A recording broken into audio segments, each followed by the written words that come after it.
Welcome to Everyone Has a Story.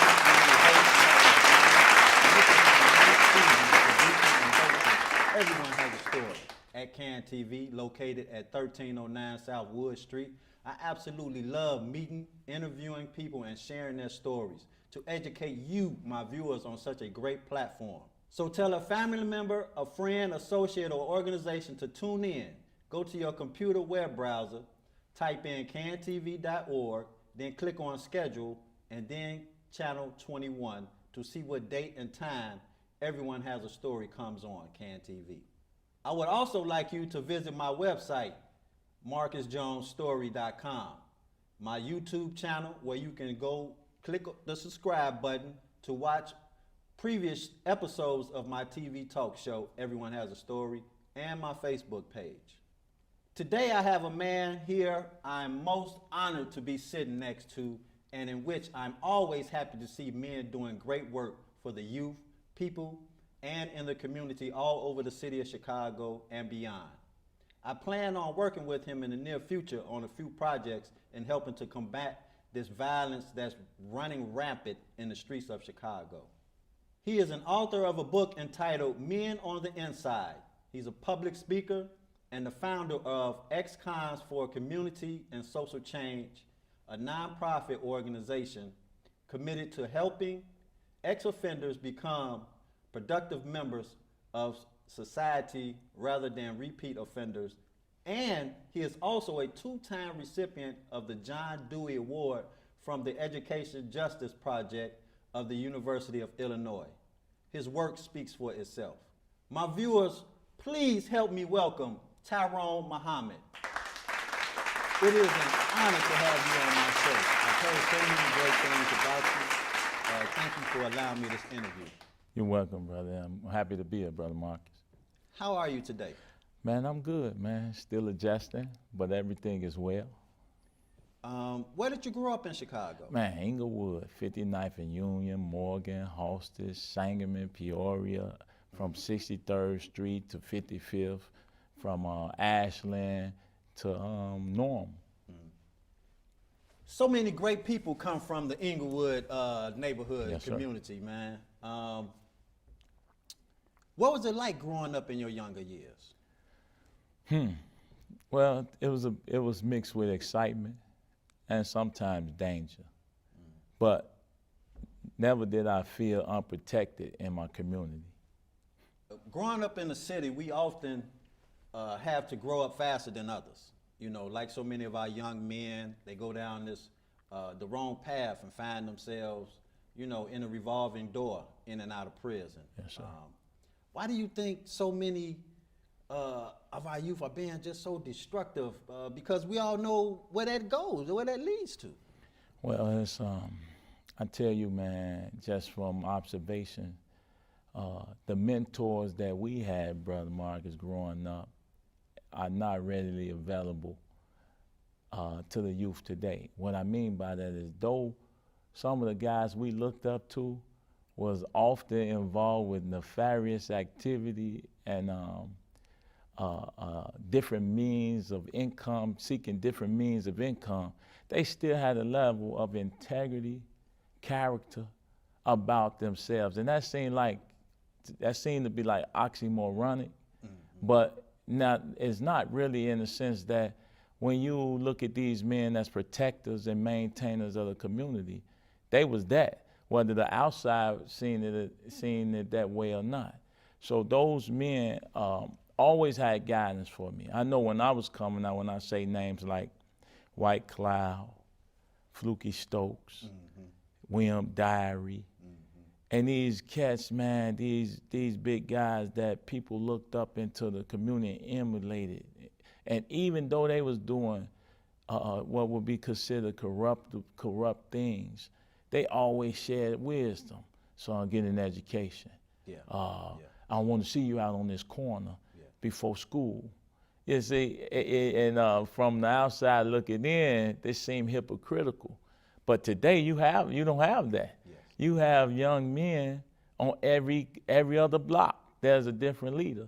But we had boundaries. We knew the landmarks when I was growing up. We knew who ran what block, what community, what happened last week, because in most cases it never made it outside the community because the cats that was in authority took care of it. For sure. Why do you think so many young men, want or feel they have to get recognition to go to the prisons, or from the prisons, going to the prisons, getting recognition, coming back on the streets? Going to the prison, I don't know if it was ever like that for us, but I can't really speak to that particular ideal that the youth have today. But when we was growing up, I think the prison, and I think this is probably this partly answers your question, is that most of the gang culture, everything that we find ourselves emulating in the street, derived from the prison.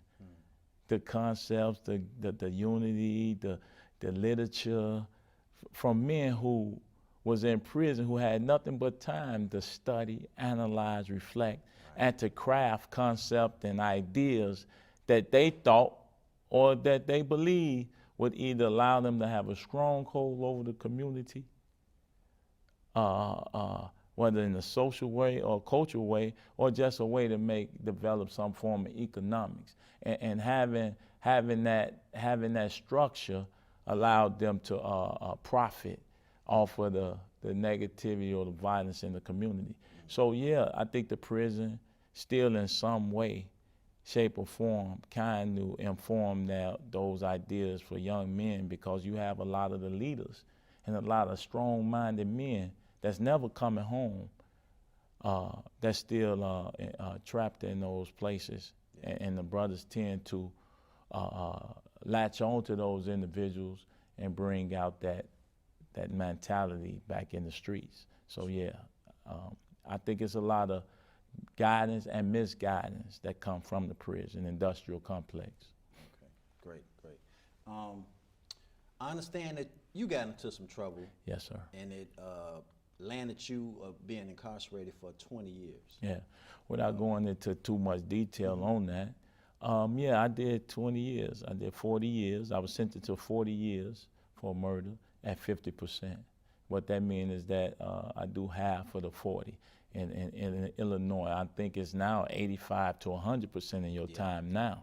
But back then, when I was in 97, that was 50. I had to do 50% of 40 years. Wow. So yeah, that's a regrettable time, but nonetheless, I've managed to make the best out of it. Right. I can't even imagine the stress of the long days, about you thinking about if you were even gonna come home, brother. You know what I mean? Like, because I was incarcerated myself, and I've seen some horrible things going on up in there. Yes, sir. And did you think you were coming home? No, I didn't. I never planned on coming home. I really didn't, because I was so depressed.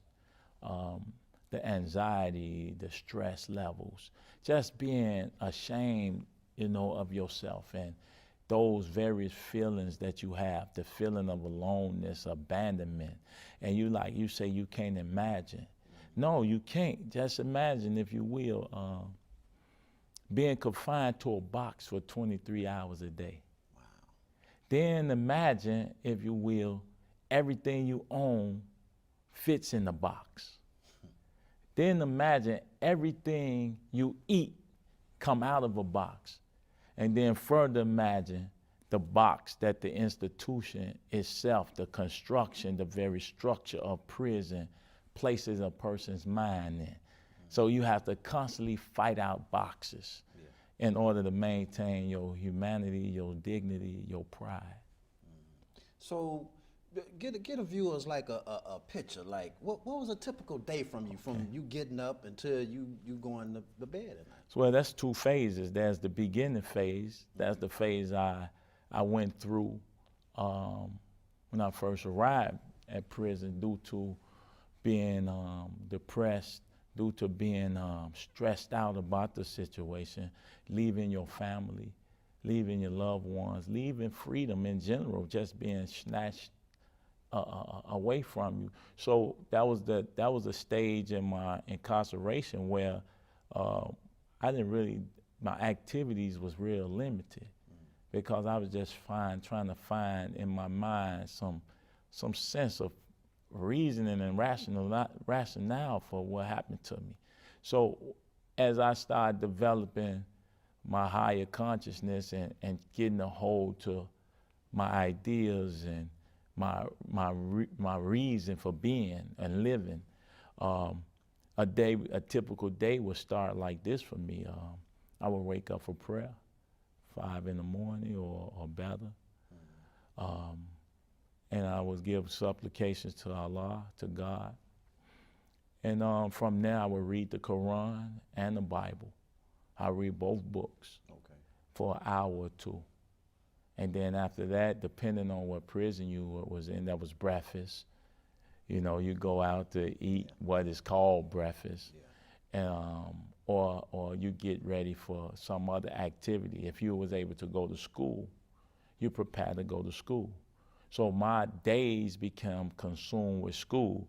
To date, I've earned 2 associate's degrees, a horticulture certification, a cosmetology certification, a custodial maintenance certification, I said 2 automotive certifications, a substance abuse counseling certification, and bachelor's credits from the University of Illinois. Wow. So that's when I locked in and said, I'm gonna use this place, I'm gonna use this time to better my condition, my mindset, my mind state, and hopefully be able to use this to help my people and deliver some level of consciousness to the brothers that's coming in and out the prisons once I leave. So that's how you made it through. Education was your drive.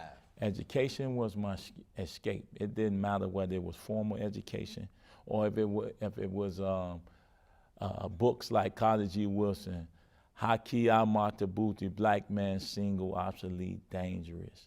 Marcus Garvey, the teachings of the Honorable Elijah Muhammad was the thing I focused on the most that allowed me to pretty much endure the madness that is prison. Wow, brother. Wow. We're going to take a break right now, a short break, but when we come back, we're going to talk more with Tyrone Muhammad about his first day home, what was his first meal. We'll be back in 2 minutes. You can roll it up.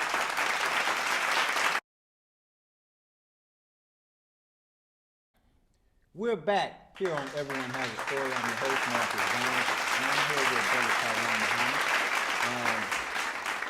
Before we talk about your first day home, I want to put in something in perspective. How has being incarcerated changed you as a man? Wow. Okay, let's say this. There's an old adage, I can best describe it like this here. You place a monkey in a cage and you place a pig in a cage. The monkey is no different than the pig. Not that the pig or the monkey isn't clever and quick, but that the monkey has no place to exercise his capability and his talents. So it has been rendered or been placed in the same position as the pig. Though he has ability and can soar and jump and leap, he's confined to a cage with the pig, so really he's not able to use his abilities. So prison has allowed me, and probably to my detriment, I think, in a sense, because time is viewed different for you when you develop a level of consciousness. Yeah. Activity is different. You're more methodical in how you move now with time. Time is so valuable, and you start to focus on it more. And it's like irks me when people are late. It irks me when people sleep all day, as though they got forever to live. So time allowed me to see that time is short. I lost 2 decades of my life, and I came back out here, and some of the people that I left are doing the same things they was doing or haven't advanced beyond the state or condition that I left them in. So to me, that's like disrespect, and it shows me that, that prison state, my isolation from society and people in general, allowed me to value my life a little different than it was when I first came in, and it also allowed me to see the errors in a lot of our ways in which we, the ways in which we deal with one another and value each other time on this earth. Yeah. Great. And we were talking even before the interview. Yes, and I was sir. telling people, you're a good brother. You got a lot of knowledge. Yes, sir. And you sharing it, man. And sometimes we get complacent. Some people with all this knowledge and all these skills, they don't want to push it back to the younger generation, man. They just hold on to it, man. Yeah. So I'm definitely glad that you sharing your story. And you wrote your book. We're gonna get to that in a minute. Yes, sir. But now, your first day home, brother. What you eat? I want to know what you eat. Well, man. Let's go with the first day home. The first day home, man. Listen, brother, I'm sitting in the passenger seat and I'm staring in space, because to me everything seems so small. Now imagine that. I come out of a cell 12 by 9. That's probably the average cell, and for the 20 years that I was encapsulated in. And I come out, everything seems small. People say, small? Wouldn't it seem big? No, because my mind, I prepared myself for that day of release. So my mind racing towards what I'm seeing, and I'm anxious to get at the world. And from my box, I've already envisioned the world, so it looks small to me. Right. Because I'm ready to travel, I'm ready to move, and I'm still confined by parole and all the likes. So I'm just observing the cars that pass and everything that happens. And the only thing I've been a vegetarian since 1990. Wow. So even while in prison, I suffered through just avoiding the wrong foods. That was hard. That was a condition that they don't even allot for, because there's no fresh fruits, vegetables on a daily basis. You have to finagle and do what you can to acquire those things. But all I wanted to eat was some onion rings, man. What? Some onion rings. Some onion rings, brother. All I wanted was some onion rings. I love onion rings. Okay. So all I wanted, and there was no onion rings in prison. Man, so I know your mouth was just watering for onion rings. I was released so late from prison, which was not normal, because they played with my paperwork, that I had to get onion rings. My first taste of onion ring had to come from White Castle. Oh, man. Oh, man. Oh, man. So let me ask you, brother, because it was so long ago, and, do you feel out of place, now, because it was 20 years, the neighborhoods changed, the landscapes changed, downtown, everything. They got video calling now, you Yeah. know, and Yeah. I mean, how you feel about Technology is a little difficult. I get frustrated still. that? You know, my fiance asked me what phone did I want when I came home, and I said I want the best phone out there. She say, well, she inquired about the best phone, so she come back with the Samsung S8. Okay. So now imagine that. I mean, I didn't start with the lower models so I can learn the functions. Right. I get thrust into this phone. She has an S7, and it has way more features than that one. So now, my niece took the phone one day and just said she never seen an S8 in her life.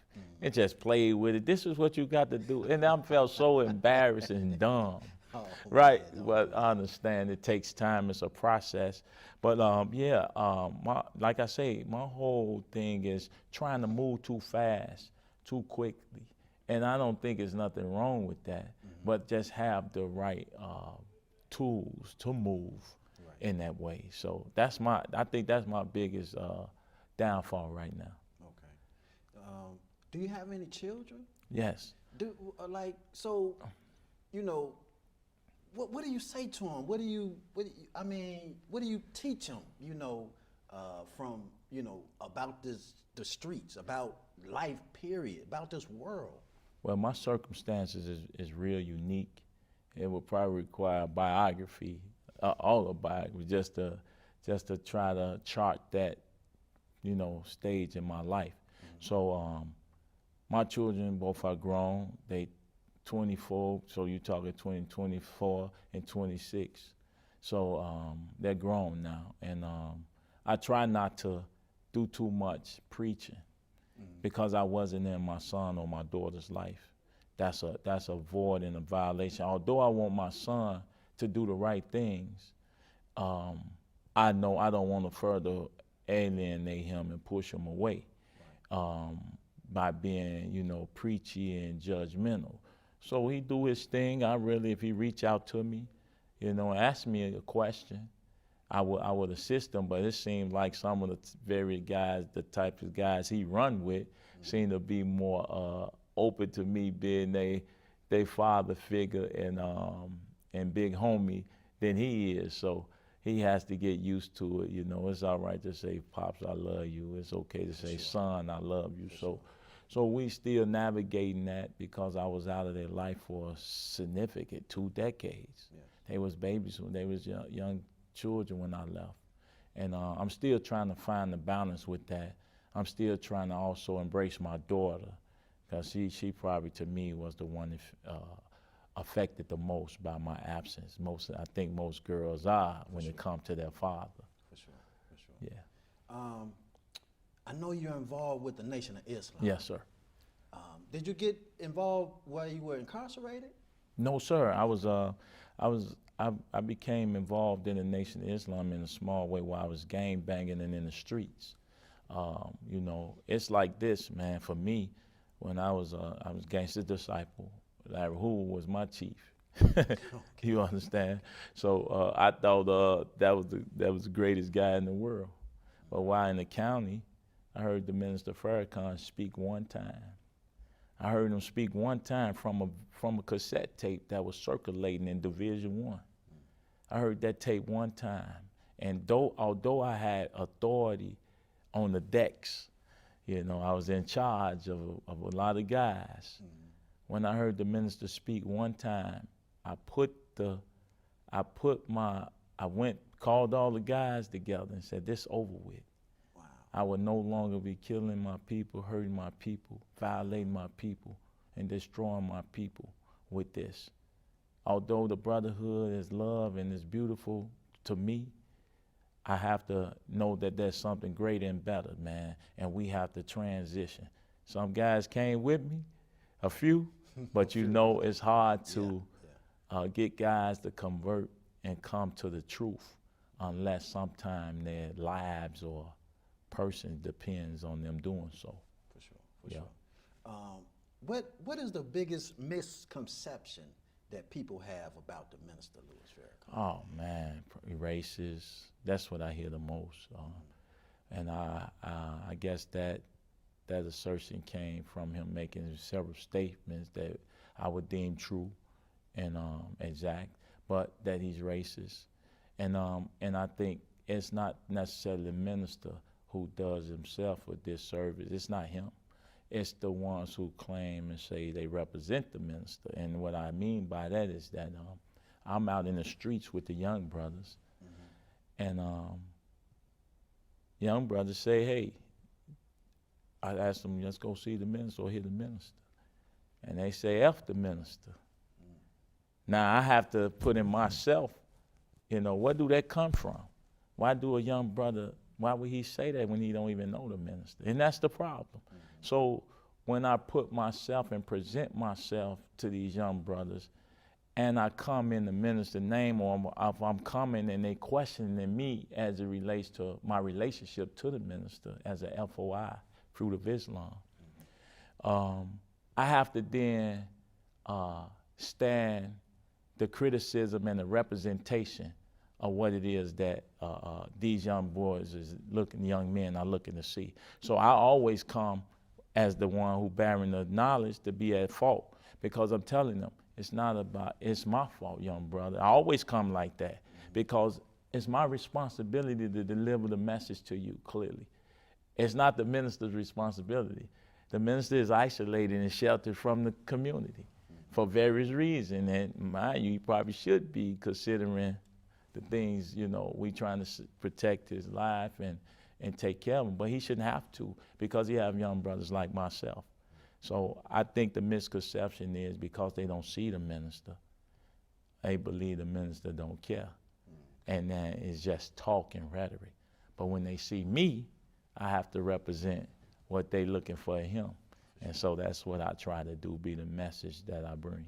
For sure. Shout out to the minister. Yes, sir, brother. Wait, I'm gonna ask him. I'm gonna send a shout out so he can come on the show, brother. I think he will really enjoy your show. I hope he can get them on. I hope we can make that happen, bro. We're gonna work on it. We're gonna work on it. We're gonna take a short break, but when we come back, we're gonna talk more about with Tyrone Muhammad, his book Men on the Inside, and his nonprofit organization Ex-Cons for Community and Social Change. We'll be back in 2 minutes.